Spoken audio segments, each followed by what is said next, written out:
All right, so as Lindsay said, I'm the executive director of the Colorado Historical Foundation and also the CHF Revolving Loan Fund. And they're actually two distinct organizations, but I'll get to that in just a moment. Today, I'm going to give you a little background about the organizations and the program.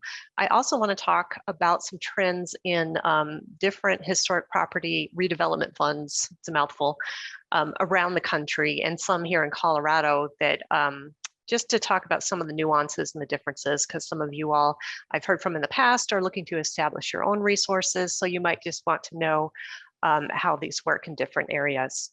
I'll also share some of our recently funded projects just to give you some ideas of the types of things that we do fund and hopefully inspire some ideas along the way about some things that might be happening in your own community. Then we'll go over our own lending policies and qualifications, tips for successful loan applications. And then I wanted to talk just for a moment of where do we go from here? Where could this program be pushed in the future? And of course, we will have time for question and answers at the end.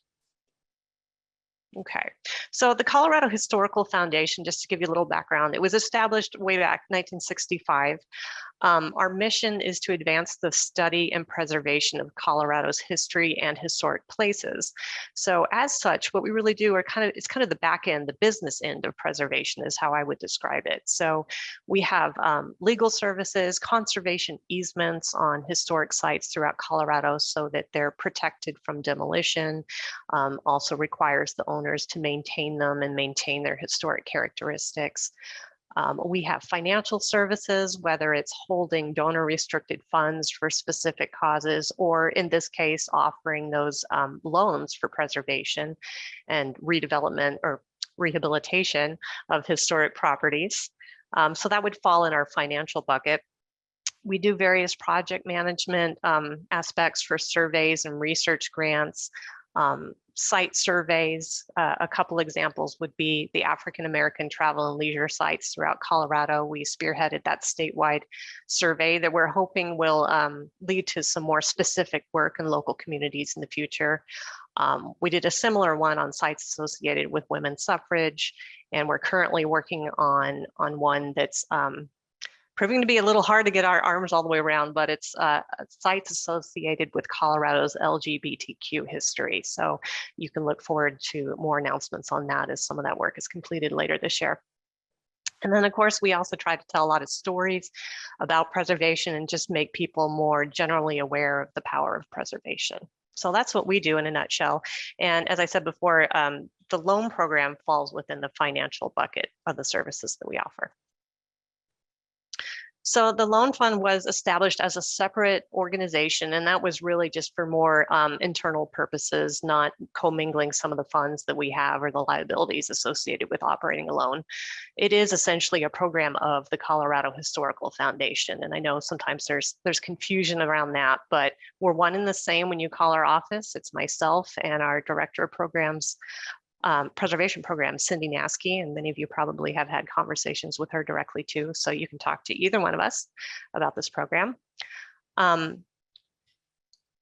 We established it in 2002 in partnership and in talking to the State Historical Fund, History Colorado, our own foundation. We decided there was probably going to be a need for more money down the road, more incentives available to private developers of historic properties in Colorado, that the State Historical Fund grant program would not be able to cover the need, all the need that's out there. So kind of the foresight of knowing that there needed to be a separate fund that couldn't then be utilized for other causes subject to state legislative purview, shall we say. So $3 million of that was dedicated to this loan fund back in 2002.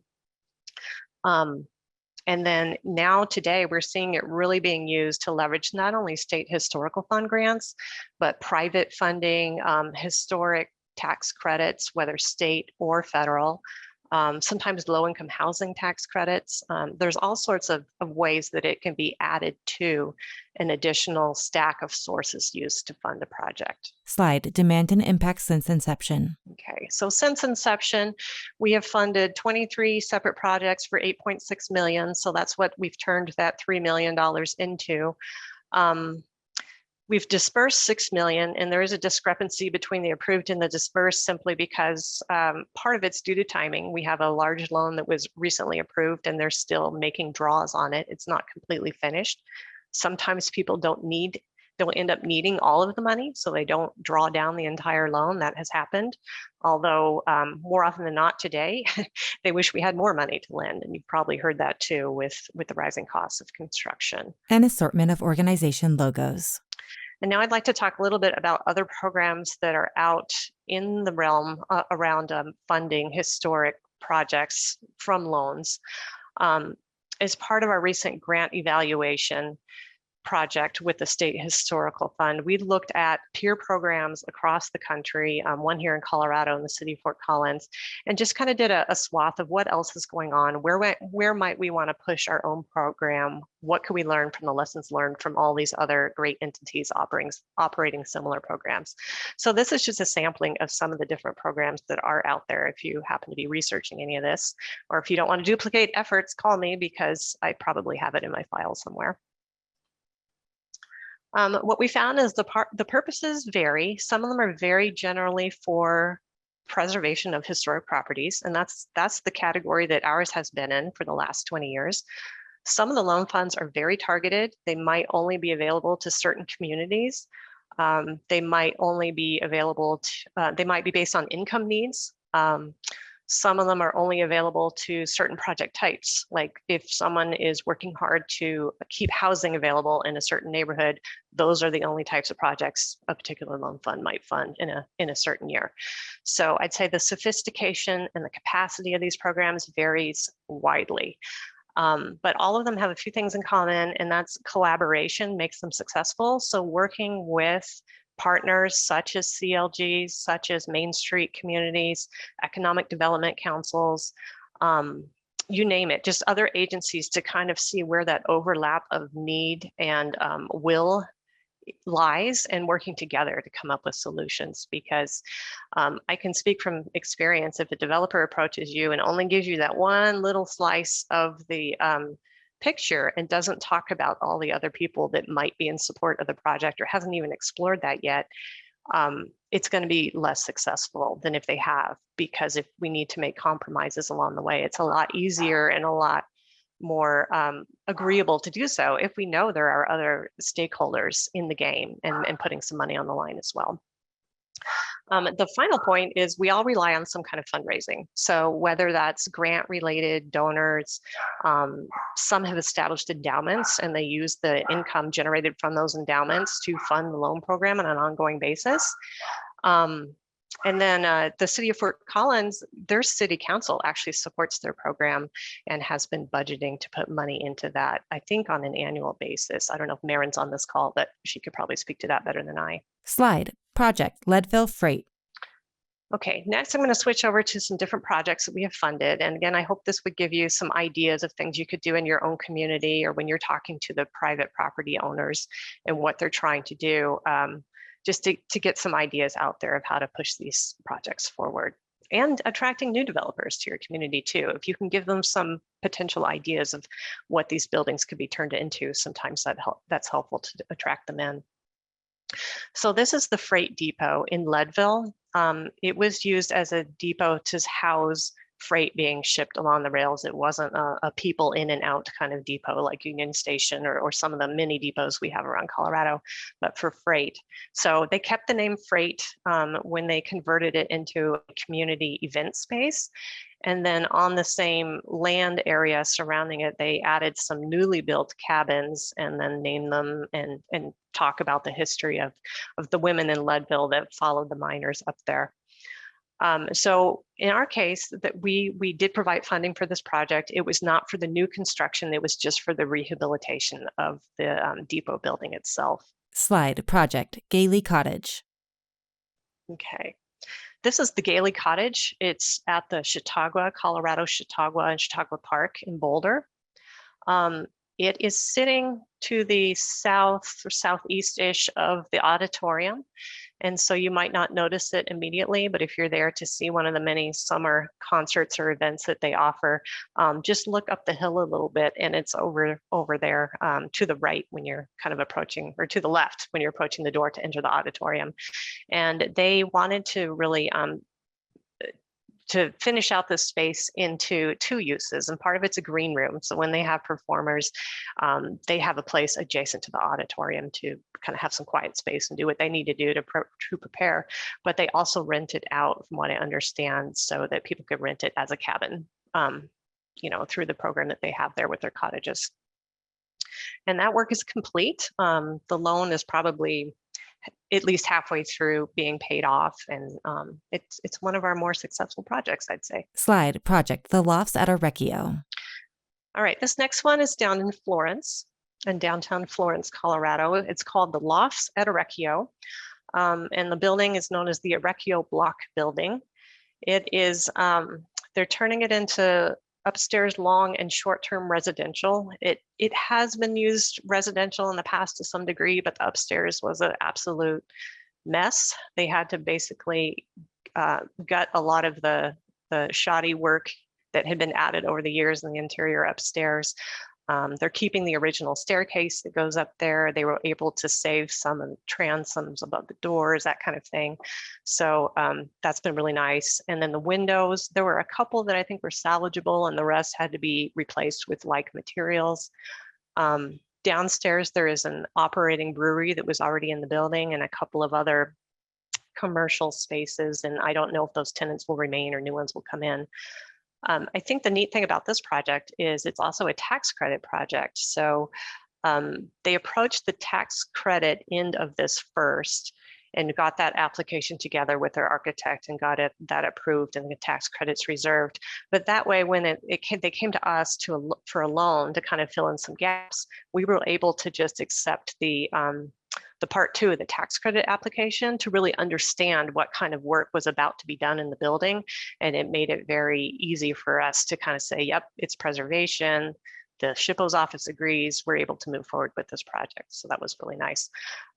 The other complicating factor in this, I say complicating, but in a good way, is it involves a CPACE loan. And that's the program in Colorado that will pay for energy upgrades in commercial buildings if your county participates.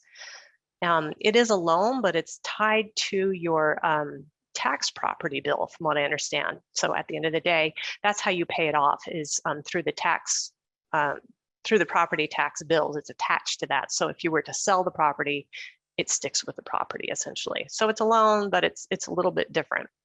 And we are able to work with that program and get our documents all lined up to satisfy their programmatic needs. And not all loan programs are able to do that. So if you run into situations where you have some developers looking at that program, but they're having trouble getting the rest of the funding around that, we've been able to work that out. So that's a good one you could send our way.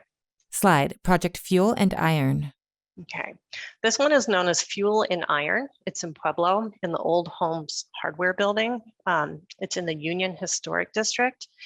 And this project it sounds really great. They're doing a bunch of housing upstairs. You can see there's 2 stories of upstairs to provide apartments. It's right there in that downtown core of Pueblo, so it'll be very walkable. There's some vacant land next to it that they are planning to develop in a future phase to potentially add more housing.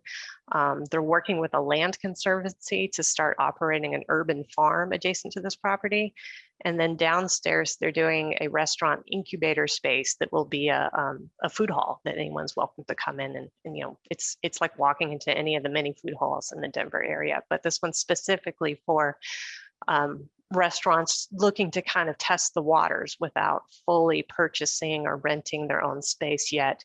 They have some shared services and that sort of thing, so that if they are really successful, the hope is that they will launch out into other spaces in the community, and then other new tenants can come in there. This is one of the more complicated projects that we were involved in, because there were some affordable housing aspects, a bunch of different tax credit programs applied, a few different funders. There were some conference calls towards the end of this closing that I swear there were about 52 people invited to the table and a checklist of about 200 items that everyone had to get through to satisfy all the various funding requirements in the end. So that's a little more unusual, but we did it. We're very excited. And one of the reasons we leaned into this one is because of all the community support for this project. Slide, Project Lowell School. Okay, and here we have the Lowell School. It's in Grand Junction. It was an elementary school designed by Eugene Groves, approximately 1925, 1926, right in there. So it does showcase some of the concrete construction that the architect was known for at the time. I think that's it's a second floor interior, and you can see the exposed concrete floor in there, and they're working on that space right now. Currently, it does have a few commercial tenants. What had happened is that originally the elementary school was at some point converted into a high school in the school district, and then the high school outgrew the space and built a new building elsewhere in about 2015. So the city owned the building, their downtown development authority had it and was leasing it, did some very, very minimal work just to get it, kind of break even for a while. And then they worked with a new developer who came in and was granted a low purchase price for this building, and is doing some preservation work. First on the exterior is the priority, and then doing some other phases like upgrading the HVAC, possibly adding solar panels to a flat area of the roof, that sort of thing. And this is another one where there's a lot of vacant space next to it. And so the real profit generating part of this project is probably more so the new housing that the developer is putting in adjacent to the building. And of course, we are only funding the preservation of the school. Slide, Current Trends, CHF Revolving Loan Fund. Okay. So what we're seeing in our applications to this program, a lot of the folks coming in, they're really piecing together more and more complex puzzles to get these projects done. I'd say historically when this program started, before my time, but also moving into my time, I've been with the foundation for about 3.5 years. Originally the applicants that would approach us, they simply had one other funding source. And either it was one other loan or it was a state historical fund grant specifically. And they just needed a little bit more, like maybe they needed to match money for the grant, for example. Pretty straightforward. Now we're seeing a lot of folks trying to integrate energy upgrades and take advantage of tax credits related to that, or to take advantage of the CPACE lending program, low income housing tax credits when the building's large enough. That's still an issue for making that pencil out. And involving a lot of different investors and economic development councils and whatnot. And so that's why I think it's really critical to invite people to talk to each other, invite the funders to talk to each other and sound out different solutions. The developer doesn't need to keep everything really close to the vest, so to speak, because a lot of times when we sound it out with the other partners, we'll come up to a solution that none of us would have come to figure out on our own. So I think that's key. Most of the requests are exceeding 500,000. Our cap right now is 750,000. We'd like to make that larger, but we have to honor that we have $3 million total to lend, and we want to be able to spread that out. Just in the last 2 years alone, I've had 40 separate inquiries, 40 separate projects, and they have not all come to fruition in applications, but I think that really speaks to the demand and the interest out there. And these have been from all different corners of Colorado. It's not just Denver, it's not just Colorado Springs or one community, it's from all over the place. And we're also seeing folks thinking ahead to say, well, if phase 1 goes well, let me tell you about phase 2. And, it's exciting to hear about, but we kind of take these applications one at a time. So we hope we have some repeat customers, but we'll see what happens there. Okay, so just a little bit about what the funding requests look like. A lot of folks are looking to figure out how to do mixed use with apartments above commercial, especially in those kind of downtown cores or, the neighborhood cores surrounding some of the larger communities. We just got an inquiry about official affordable housing development where they're going to try to convert some old dormitories into affordable housing. Offices, retail and restaurant, hotel, short-term rentals. I hear that a lot. And nothing against short-term rentals, but I would have to say anytime an applicant contacts me about that, one of my first questions is, have you checked with the local ordinances to find out, are they capping licenses for short-term rentals? Because some of them, they honestly haven't done that homework. And we don't want to go too far down the road only to find out that they're not going to be able to use the space as intended. So it's very helpful if folks coming in really understand what are the use limitations or parking limitations or requirements or things like that around these buildings, and to work with cities and counties early on to resolve those issues. Because those are questions we're going to be asking, especially as we get to the approval or, yeah, usually it's before the approval stage at this point. It's not even the closing stage anymore, because some of those issues can really hold up a project. Event space, and then some of them they're looking for the less obvious things, but still very necessary to keep historic buildings viable as usable spaces, and that's upgrading the electric, the HVAC, plumbing, things like that. And to us, that's very important. If that's what keeps the building occupiable, it's going to keep the building loved and cared for. And in the end, it just, nobody wants a vacant building in their community. Slide, our loans. Okay, so our loans specifically, we do require historic designation. That can be on the local, state, or national level. If it's not there yet, we want to know that it's eligible and in process. I don't remember, maybe Lindsay can jump in with what the name of the form is these days, but it's basically a determination of eligibility form from the SHPO's office. That's helpful. It's a 1419 form. A 1419, a very memorable number. And then of course, if you have a way to designate sites locally, that's acceptable as well. So the loans, they can go to businesses, nonprofits, individuals. We can do public entity loans. We have approved those in the past. They're a little bit trickier in that collateral and security becomes a different conversation when our typical loan terms follow, but it can be worked out, a completion bond, or I think that's the right term. I know all of you will know better than I what the actual term is, or committing a reserves account as security, things like that. But then, at some point it becomes a question of, is it just to manage your cash flow to get the loan, or is there another entity that maybe would be better suited to assume ownership of the building and move that forward? We are looking for income generating properties. We're not doing private residences. Multifamily housing is fine. That's an income generating property, but not just not single family private residence. We're not focusing on that right now.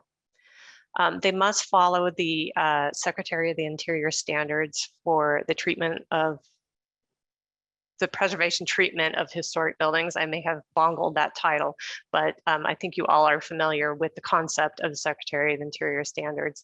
And it's very helpful if you involve an architect or a contractor, depending on the situation, early on, that understands how to navigate that. It makes our analysis easier, gives us confidence that they're making decisions that make sense. And again, the loan range, 250 to 750. Photos of draftspeople and construction workers. Okay, we do a 5-year repayment term. And then the payment schedules within that can be flexible, because we know sometimes cash flow is trickier on the front end of a loan than later on when the project is up and running. Maybe some tax credit revenue has come in, that sort of thing. So we can work that out as far as periods of interest only or a different kind of amortization schedule. It's just a case-by-case basis. We do look for a deed of trust on the property, subordinate positions. Sometimes we'll do that. It depends on the situation. The cost, there's a 1.5% commitment fee, and that's when the owner signs the commitment and says, yes, let's move forward with getting these documents ready and we're working towards closing. And then the other cost would be the fees associated with closing, that pretty standard, the legal to get all the documentation in place, the title work. There might be need to order some kind of environmental report if someone has already done the phase 1, that sort of thing, that's great. We'll look at a copy of that generally in lieu of. Otherwise, we do what's called kind of an environmental transaction screen to see if there's anything out there that we should dig into a little bit deeper. We are looking for personal guarantors. Usually it's, if it's a business assuming the loan, it would be the owners of the business, sometimes not. But, and that's where the public entity loans are a little bit different because you can't do the personal guarantors on those. And then we do accept applications on a rolling basis. We don't commit any funds that we don't already have in the bank. So for example, out of our 3 million, I only have 630 available at this moment to lend. So I would only approve a loan up for that amount. And it's not just there's actually a committee of folks that reviews these. Slide successful application tips. So for an application to be successful, it needs to be as complete as possible. There's nothing more frustrating. I wouldn't say frustrating. It is frustrating, to be honest, but it can slow things down when you get things kind of piecemeal and they're not all together, and maybe one document actually has different numbers than the next document, even though they really should relate, that sort of thing. So just being as organized as you can on the front end and being upfront about the factors that are subject to change, because you may also be looking at different funders and their terms. And so we know, different levers maybe have to be pulled along the way. That's fine. But just really being complete on that packet is very helpful. Realistic income projections. We've had some folks decide that they're going to buy a building and operating a business that none of the owners have ever operated before, and they've come up with some occupancy rates that just don't match anything statistically that we've seen in that industry. So we will push back a little bit and just say, where did you come up with your numbers? What's that based on? If you have a good basis for that, great. If not, let's rerun the numbers on a more conservative level and just make sure there's going to be money there to pay off the loan. That's really all we're looking for. So not to critique someone's business plan, but just to make sure it makes sense and it's based on reality. And I can't emphasize the collaboration enough.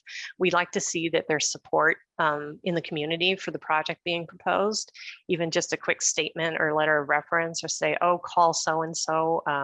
They totally want to see this done. Here's why.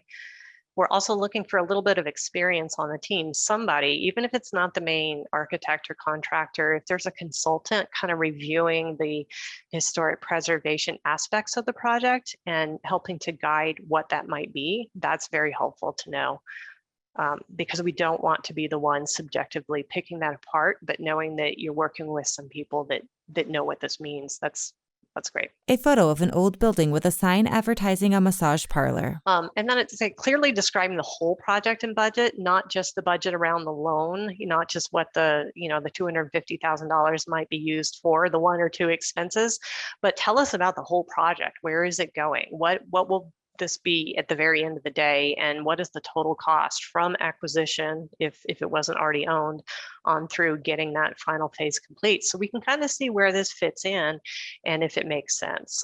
If you're doing just one small repair to some historic fabric on one facade, and yet you're going to build additions on the other 3 sides of the building, and that may not be something that we want to support. So just knowing that what the whole project is in the end is very helpful and helps us understand it and support it better, or find ways to. And then research the history. Sometimes folks come in and say, well, I don't know, it's an old building. I'm sure it's historic. It's great. Let's get on board. And when they fill out the application, they check every box as far as which designation it is without actually looking up, is it designated? Did they talk to someone on their historic Preservation Commission? Did they talk to State Historical Fund? Did they go to the search engine on the History Colorado site and look up any information? We're not looking for a dissertation. We're just looking for some brief information to say, yes, it's designated. Here's where it was built at this time. Here's what we know. Just a couple paragraphs is very helpful to show that they're aware.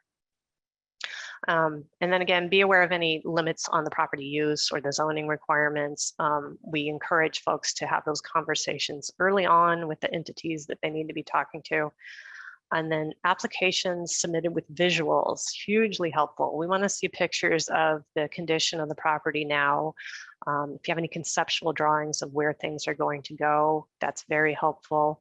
historic photos if you're bringing things back to where they used to be. You know, maybe there's somebody slapped up a new facade on the building in the 60s or 70s that has nothing to do with a historic fabric that is right behind that wall.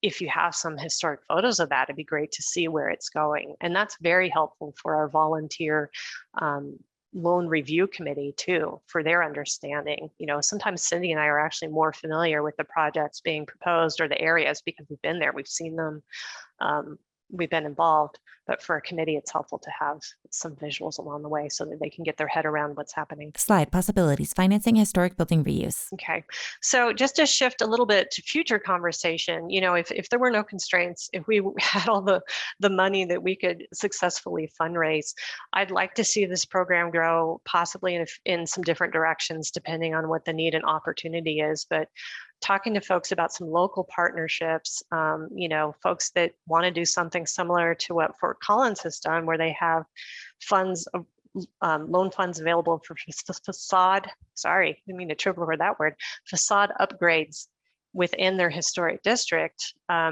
You know, that's something that possibly we could help communities implement if they didn't have the capacity to do it in-house. So looking at how can we help local communities with those kind of partnerships when it makes sense.